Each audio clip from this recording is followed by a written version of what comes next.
Well, our next speaker has nailed it with her talk called California is Patient Zero of Radical Leftist Ideology. She is Liz Wheeler. She is a best-selling author and a political commentator.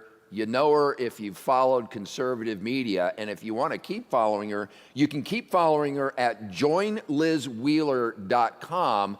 She's going to talk about Patient Zero for the radical leftist ideology here on hashtag #ComebackCalifornia. So snap some pictures, get them out on the internet, tweet some of her lines. Let's get some people out of the stands and onto the playing field. We'll see you in a bit. Thank you so much. And by the way, I'm actually fine if you want to say saving the best for last. I'm not going to turn down a compliment. Thank you so much for tuning in today. Thank you for being here. My name is Liz Wheeler.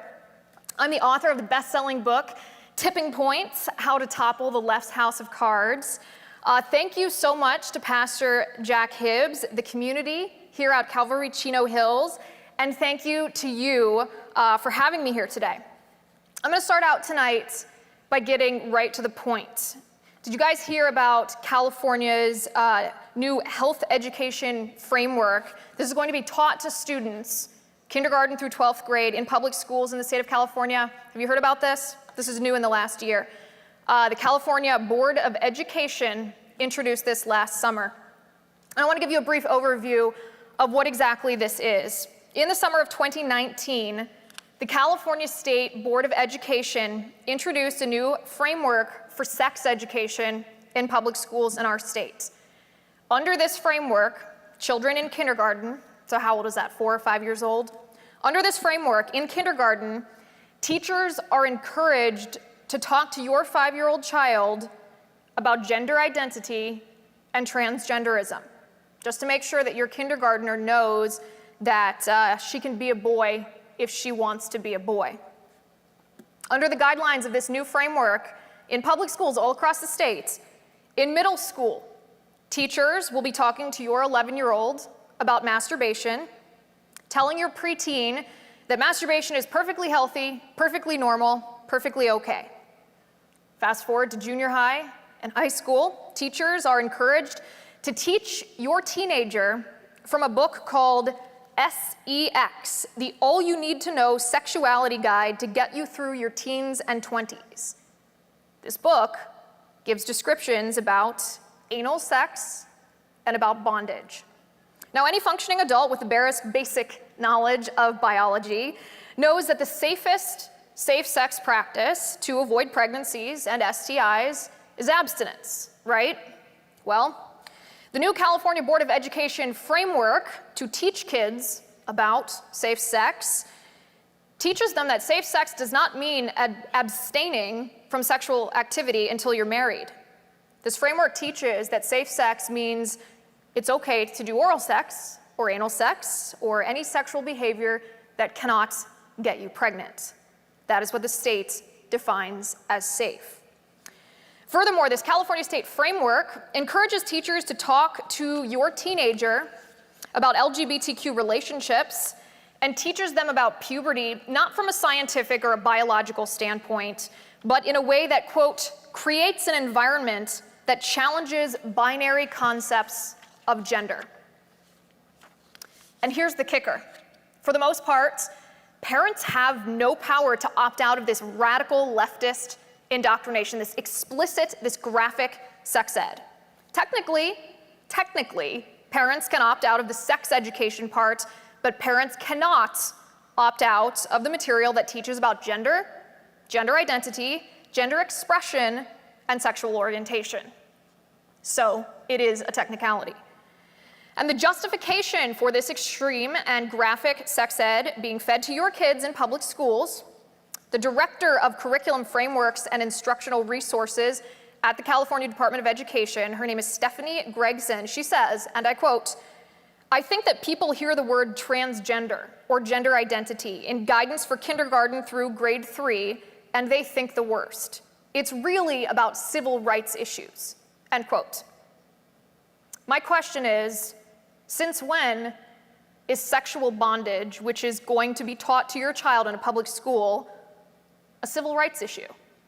Make no mistake, this radical sex ed framework is not about education. It's not about biology. It's just plain old indoctrination. It's brainwashing your children to advance a far leftist political agenda. And the scariest part of all, this is not an isolated incident. This is the strategy of the radical left. Our fundamental, our inherent, our constitutional rights, our constitutionally protected rights are on the chopping block in this nation. And radical leftist Democrats are using social issues in politics to chip away at our freedoms because they know that social issues are topics that make people uncomfortable to discuss. This afternoon, we are going to talk about why we as Christians and as conservatives must read the radical leftist writing on the wall, especially when it comes to these uncomfortable social issues in our nation. So what does this mean? Well, as a child, I read a book where it was a mystery book, a children's mystery book, where the mastermind, who was a thief, he hid the spoils of his caper. It was an envelope, I think, that contained the secret to where the lost uncle was. He hid the information about the whereabouts of this lost person by hanging the envelope in plain sight on the wall of the office in the house. He didn't disguise it. He didn't camouflage it. He put it in a picture frame and he displayed it right there where everyone could see it. But nobody found it. The detectives, the kids who were solving the mystery eventually did, of course, in the last chapter of the book. But before that, they tossed the house. They searched everywhere, every nook and cranny. Half of the book took place in that office. But the good guys did not see that envelope hanging right in front of their faces because they didn't expect it to be right in front of their faces. They expected it to be hidden or camouflaged. This is what the radical left does.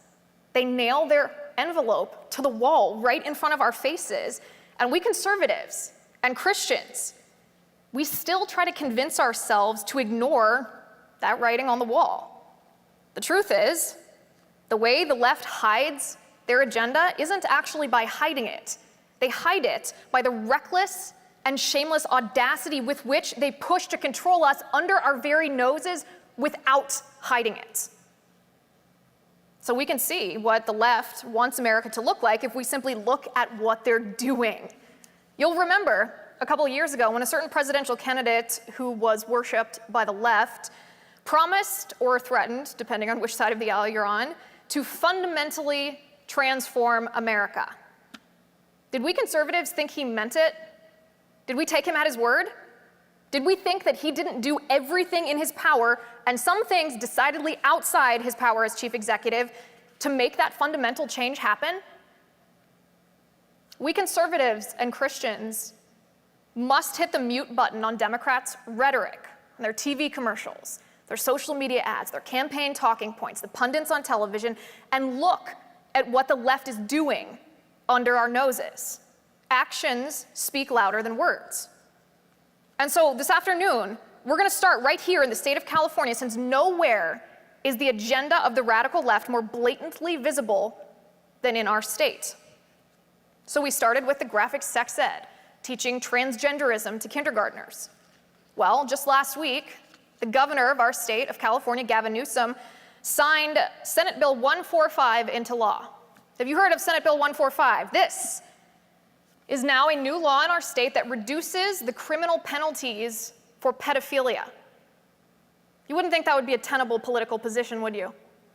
Yet the Democrats in this state passed it in the Assembly and in the Senate, and the governor signed it into law. Under this new law, if an adult has anal or oral sex with a minor who is within 10 years of age of that adult predator, the predator does not automatically have to register as a sex offender anymore. That penalty has now been downgraded. It's now just up to the discretion of a judge. So listen to this scenario. If a 24-year-old man has anal sex with a 14-year-old boy, that's a crime, by the way. In the state of California, that is illegal. And the 24-year-old does not have to register as a sex offender automatically anymore. It's now just left up to the discretion of the judge, thanks to Governor Newsom and the Democrats in the state of California. Who, by the way, the Democrats in the state of California claim that this new law protects LGBTQ youth.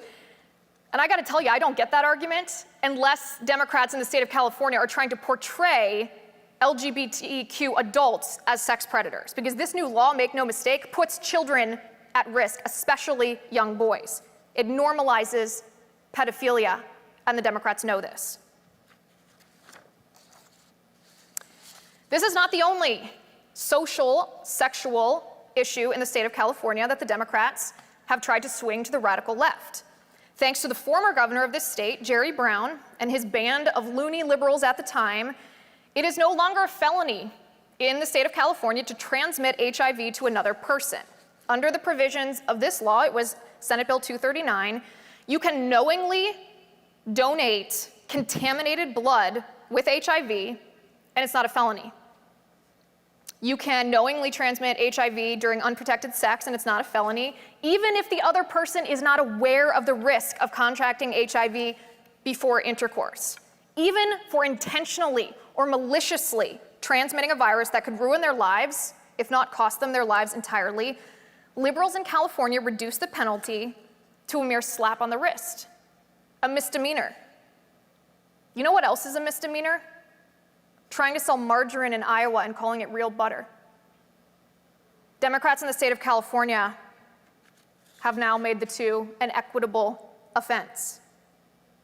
California Democrats, these three examples that I'm giving you right now, California Democrats are trying to erase the consequences of sexual promiscuity. You want another notch on your bedpost, they say? Well, let me give you a high five. You won't suffer any repercussions, they tell you. Of course, we know this is statistically and scientifically false. This is, however, a particularly interesting and critical part of the Democrats' strategy to undermine traditional marriage and the nuclear family unit in our country. They do this on purpose, and not out of tolerance for so-called alternative lifestyles. No, no. There's a very simple and dangerous reason the radical left is intent on destroying the scientific fact, first and foremost, that there are two genders. It goes as such.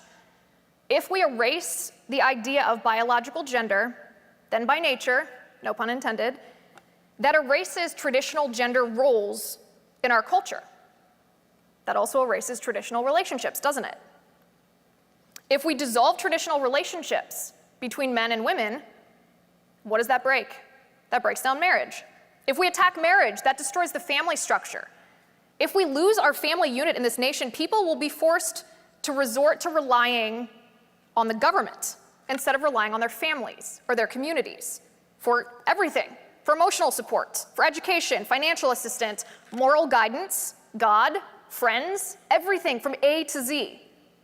All of that allegiance will be given to the government because there will be no family unit to guide it. And what happens when everyone is reliant, wholly dependent, really, on the government? Well, first of all, 1984 happens, plus the liberal politicians who have been advocating for these radical leftist agenda items all over the country, but specifically here in California, who forced this cultural suicide on us in the first place, are now in a position of absolute power and absolute control over our lives. And the benefit to them is they also grow very, very rich. That's the first part. The social, sexual issues that are uncomfortable to talk about. Nobody wants to stand up at a podium and talk about anal and oral sex, believe me. But it has to be done because the Democrats understand that it's uncomfortable and difficult to talk about, and they're using it, they're weaponizing it against us.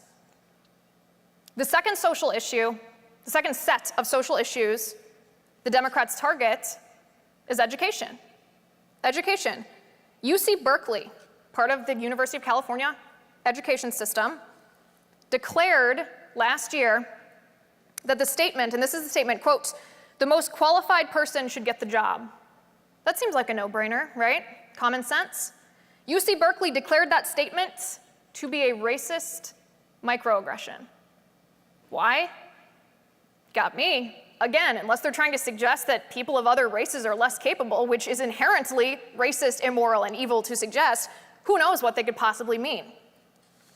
That kind of radical leftist ideology has been pervasive in our university systems across our nation for years now. But in our elementary schools and our high schools, it's getting just as bad. Again, back to the California public school system. The state of California introduced what they called an ethnic studies curriculum last year in the state of California. This is how they describe it, and I quote, "The interdisciplinary study of race, ethnicity, and indigeneity with the emphasis on experiences of people of color in the United States." Okay, that sounds harmless, that sounds fine, right? Just a second. In the document, underneath the description, guess what they're actually teaching your child in school? This document is filled with words like misogynoir. Does anyone know what that means? Positionalities, hybridities. Capitalism is described in this document, this ethnic studies curriculum. Capitalism is described as a form of power and oppression. Capitalism is described as such next to the patriarchy and racism, white supremacy and ableism. The California state bureaucrats, elected and unelected officials, want to teach your child that capitalism is equitable to white supremacy. Capitalism then, further down in this curriculum, capitalism and capitalists are portrayed as villains in this document. Teachers, according to this ethnic studies framework, are encouraged to have their students read biographies of people like Angela Davis and Assata Shakur. Assata Shakur is a convicted cop killer. She shot a New Jersey state trooper in cold blood. She was convicted of murder, sentenced to prison. She escaped prison and left for Cuba, communist Cuba, where she cowardly hides to this very day. The state of California wants teachers to encourage your children to read her biography. This curriculum finally encourages students to become, quote, agents of change, to become social justice organizers and advocates, and to plan direct action, marches, boycotts, strikes, and sit-ins.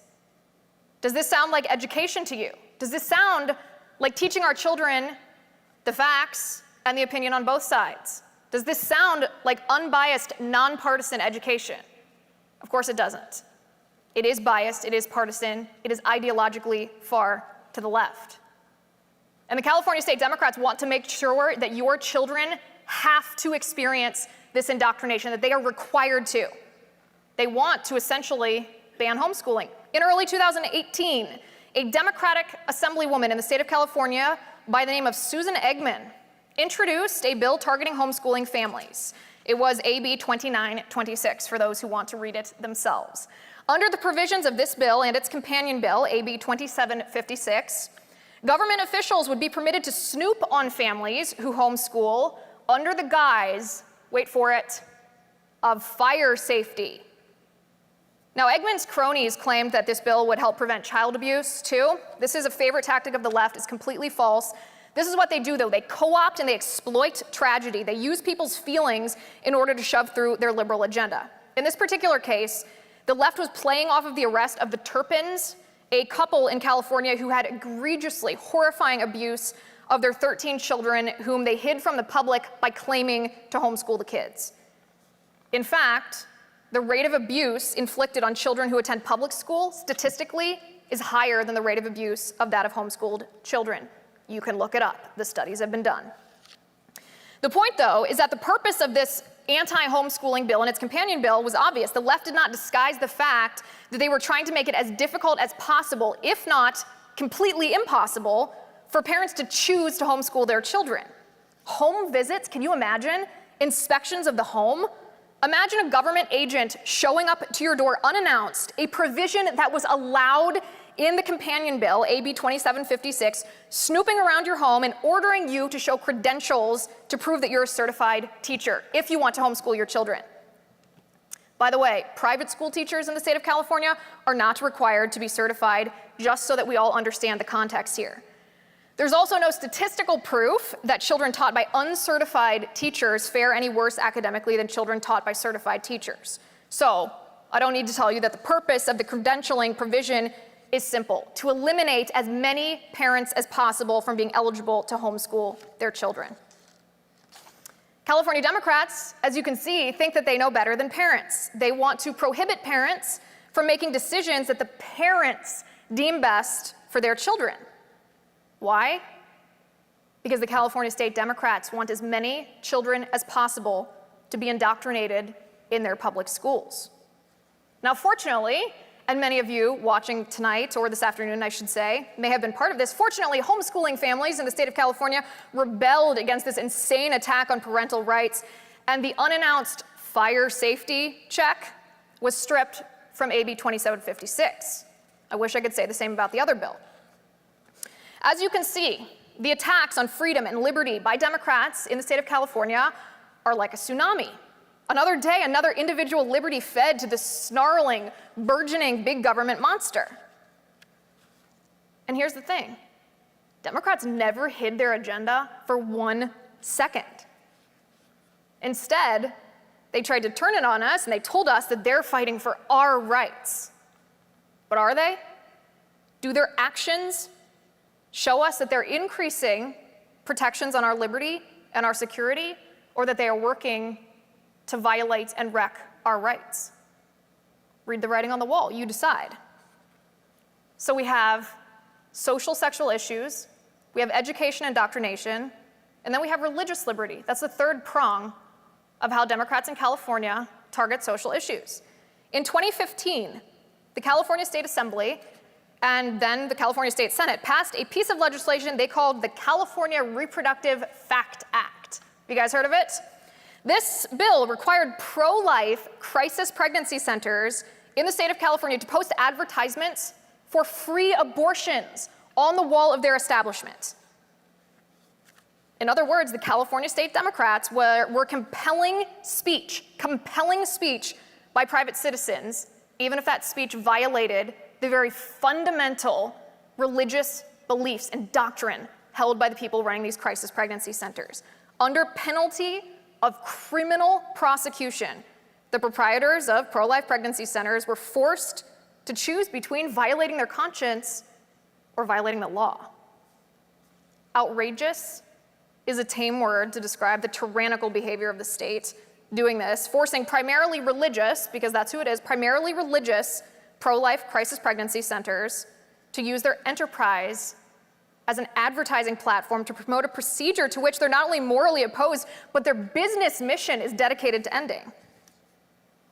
California Democrats, in other words, the lesson here, California Democrats are totally fine with government compelling speech by private citizens. They don't think pro-lifers should be allowed to be vocally pro-life. They want you to be legally prohibited from doing that, from living your values in the public square, running your business, donating your time and your money. Instead, the left believes pro-life people should be forced to advertise the radical leftist abortion agenda.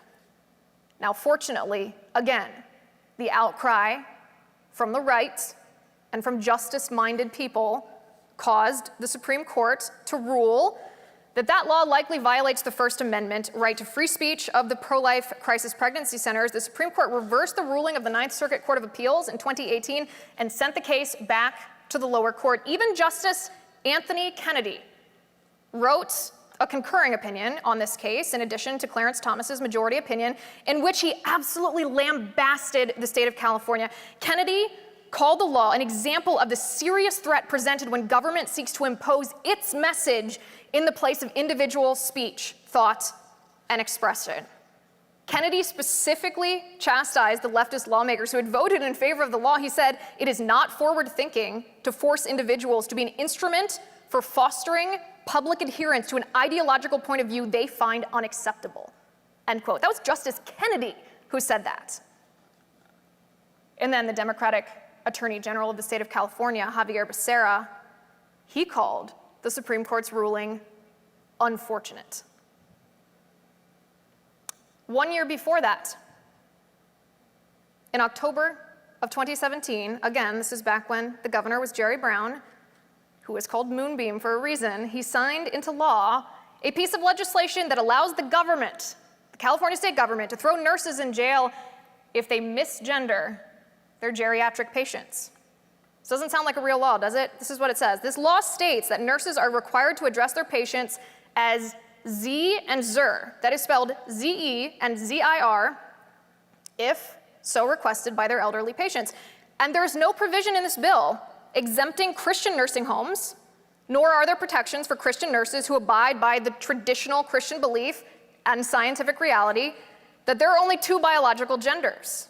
If a nurse caring for an elderly patient knows that the patient wants to be called by an invented pronoun and refuses to do so, that nurse can be thrown in jail by California government agents.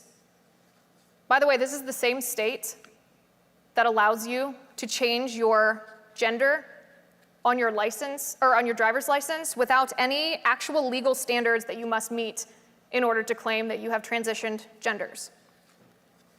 The California State Democrats, as you can see, do not care about the separation of church and state. They want everybody, regardless of their religious beliefs, to live according to their church of liberal orthodoxy, and if you don't, they want to toss you in prison. That's not hyperbolic, you just heard the law for yourself. Then we have freedom of the press.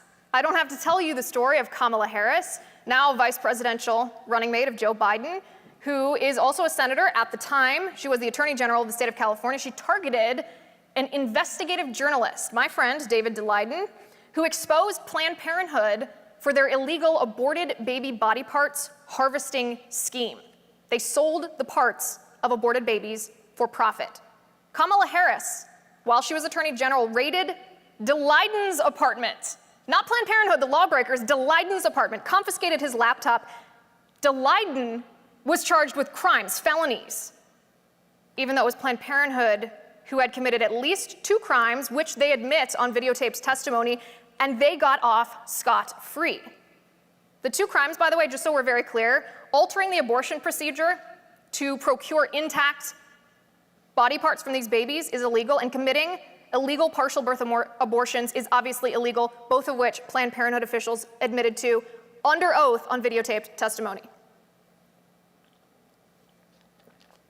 Then we have the sovereignty of the state, the sovereignty of our nation, the United States of America.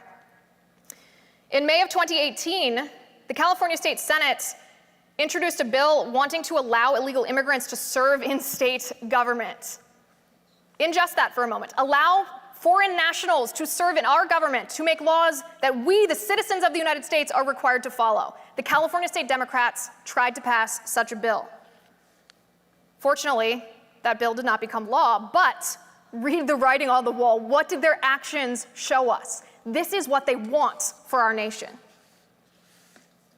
Thank goodness this next bill also died in the California State Capitol, but again, we should not ignore it because it shows the true agenda of the radical left.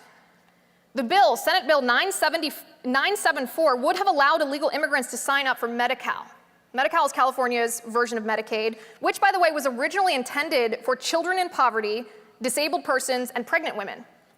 Contrary to these original intentions, even while poverty rates in our nation have gone way down, the number of enrollees in Medicaid has skyrocketed. Keep in mind, Medi-Cal, the California version, is close to free as well. The bill being pushed by Democrats in California essentially then wanted to provide foreign nationals, illegal immigrants, free health care subsidized by you. And we're not talking about free emergency care. Nobody is opposed to that. No one is opposed to providing emergency care to people who need it, regardless of immigration status. We are talking free, comprehensive health care. Think of the word comprehensive as defined by President Obama during Obamacare. We're talking all-encompassing, maternity coverage for men, substance abuse counseling for people who aren't addicted to drugs, comprehensive, everything. This provision would have allowed illegal aliens to get transgender surgery for free on the taxpayer dime in the state of California.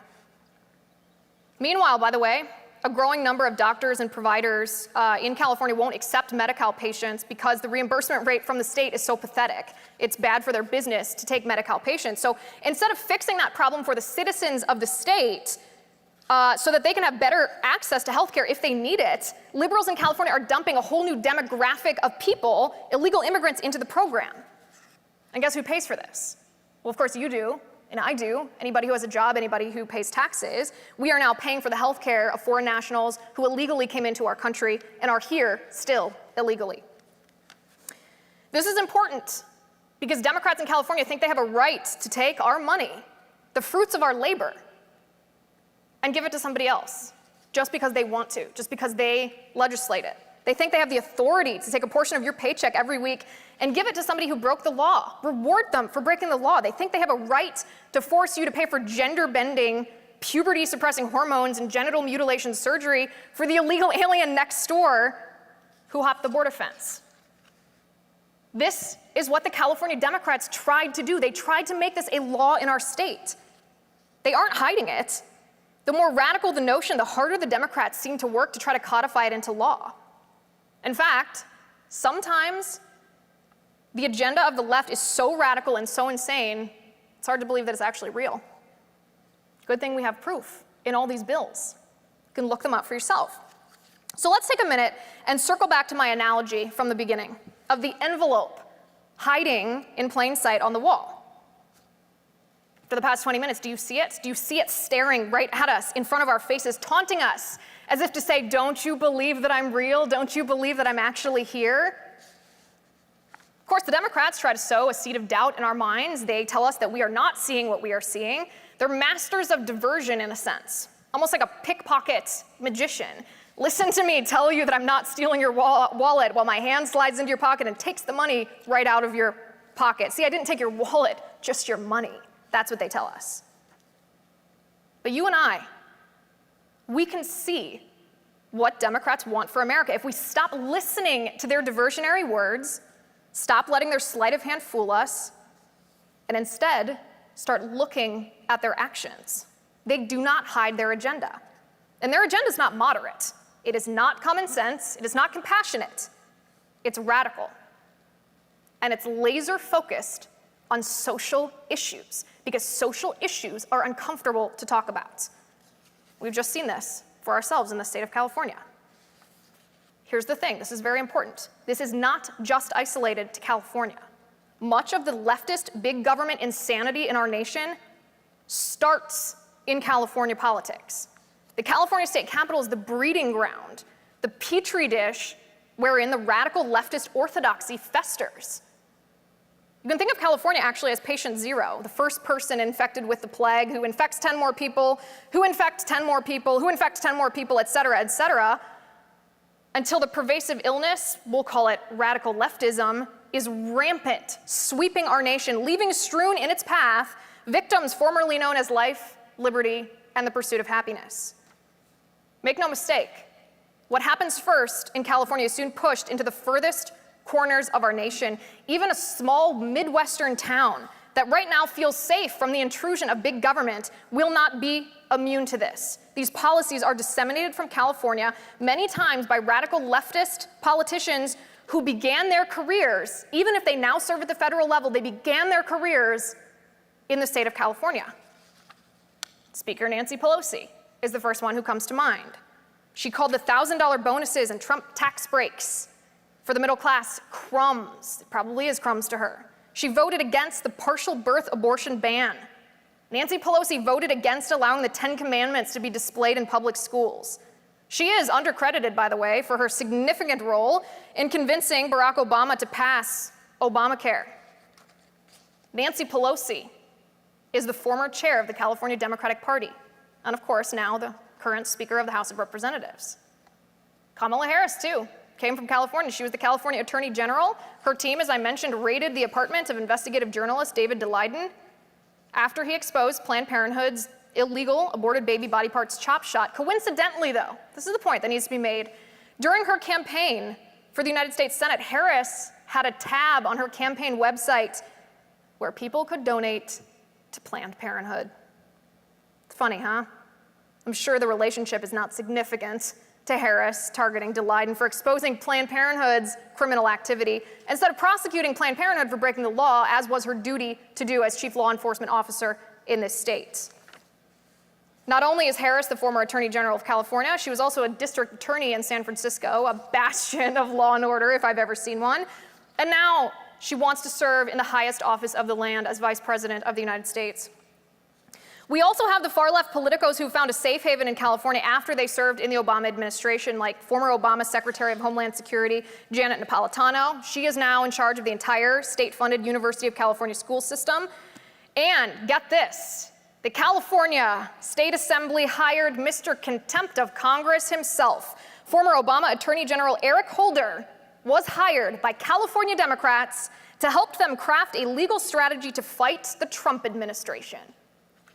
Your tax dollars ladies and gentlemen. This is how our elected representatives are spending their time and our money.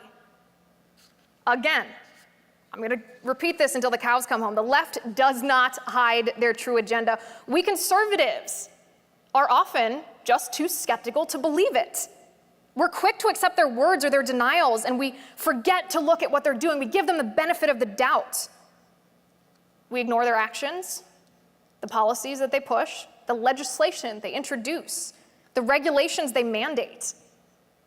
The left lies with their words, but if you look at their actions, you can see for yourself what they want America to look like. They want America to look like California, the government of California. At this very moment, California is a snapshot of the Orwellian dystopia our country's hurtling towards if we do not nip the radical leftist ideology in the bud. Now, liberals are going to scoff when they listen to this. I'm sure my Twitter feed is already flooded. Liberals will scoff at the accusations and accuse us conservatives of exaggerating and indulging in the slippery slope fallacy. But let me just tell you, sit at the top of a snowy hill on a sled, see what happens. You slide down. Make no mistake, that's what's happening in our country. So what does this mean for us as conservatives and as Christians in our nation today? It means that we conservatives, especially Christians, are called to speak out on these social issues, on the sexual social issues, on education, on religious freedom. It is our duty to defend biblical principles, not because we want our constitutional republic to be a theocracy. We don't, believe me. I'm not here to try to use the power of the government to force you evangelicals to attend Catholic Mass with me. But it is critically important to understand that the left is weaponizing social issues to undermine our fundamental rights because they don't believe that we conservatives and Christians will fight back. This has been happening for decades in our country, actually. This is not new. Every generation since the oldest people in this room became adults, every generation has faced a battle on social political issues.